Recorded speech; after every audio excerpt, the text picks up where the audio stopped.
So why is tech taking over the Republican Party to the extent that that's happening, or trying to infiltrate the Republican Party, as opposed to, should tech be trying to infiltrate the Democrat Party? Short answer, starting, you can argue when it started, whether it's the 60s or the 30s, or you can put it earlier.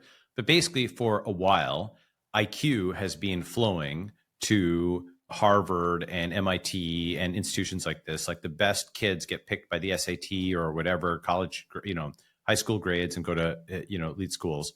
And those are ideological choke points where they come out manufactured. I mean, there aren't that many times in somebody's life where they're going to sit down and listen to lots of political and historical content and absorb that and come to a view around the world. For the vast majority of people, that happens like basically when they're teenagers, and then they get that installed in their head, and then they go out into the world and they never think about those things again. They never question their base premises. Like their worldview is basically formed.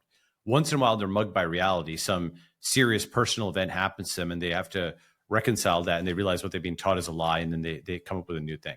But most people just take that, Windows Premium Ultimate install that they get at Harvard or MIT, and they just go with it. And that's been a Democrat install for many, many, many years.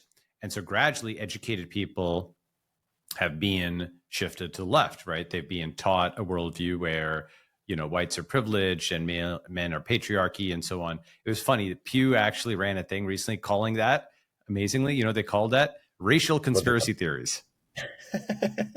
Unbelievable. They had to, what a great term. Just like, honestly, how much do people discuss this stuff with those three words, racial conspiracy theories, where they basically say, oh, that race is conspiring against you. Where's my check from the conspiracy? Like you could use all the same lines. You know what I mean? Right. How are they coordinating? Is there the man in charge who's telling all the men what to do? Right. So they are taught to give credence to these conspiracy theories, the blue anon type theories. Right. And that's their worldview, and they come out with them.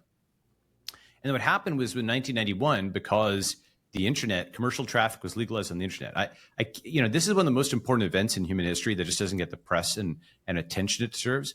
Essentially, commercial traffic was not legal on the internet before 1991. You know why? No, why? Because it was only for .edu and .mil users. It was like a military and educational network.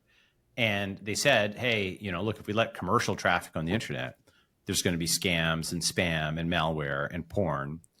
And they were right, completely and totally right, that there's quite a lot of that out there, right? But there's also the rise of Google and .coms and all this amazing stuff, right? And so what happened then was the frontier reopened. And all these elites that were at Harvard or what have you, there's suddenly a new terrain they could go to, and they could start defecting. So Bezos, left, right? Gates left. Zuck left. Mark Anderson left UIUC. Paul Graham, who could have had a career certainly as a Harvard computer scientist, he left. Peter Thiel could have been a jurist on the Supreme Court, he left. Mike Moritz could have been a journalist, he left.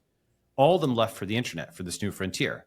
And so the top talent that in another life without the internet would have been, Elon would have been running NASA, and Peter Thiel would have been a Supreme Court judge, and Paul Graham would have been a Harvard computer scientist, and Patrick Collison would be running the Department of Commerce or whatever it is, right? In an alternate reality. In fact, in the 1950s, this giant federal government had all these people who are today at the caliber of tech CEOs and founders.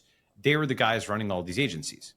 And so if there was some stupid rule, the equivalent of Patrick Collison would call up Elon, would call up Zuck, and they'd be like, okay, it's a stupid rule. Let's just do it this way.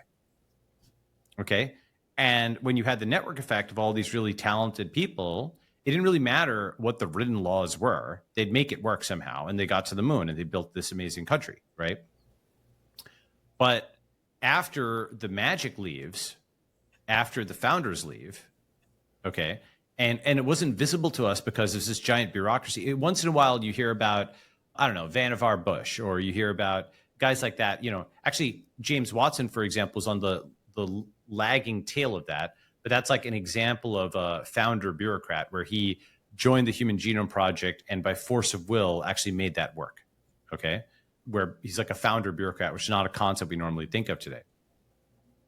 But there's a network effect there where if all those guys now leave and they go to the frontier, then you only have these idiots in government, and what a pain. Like if there's nobody you can call and nobody who has any idea of how to get anything done, and they're all just there for the status, and they have no page, nothing, then why would you be there? You also leave. So you have a network effect going in, but you have a network effect coming out. Okay.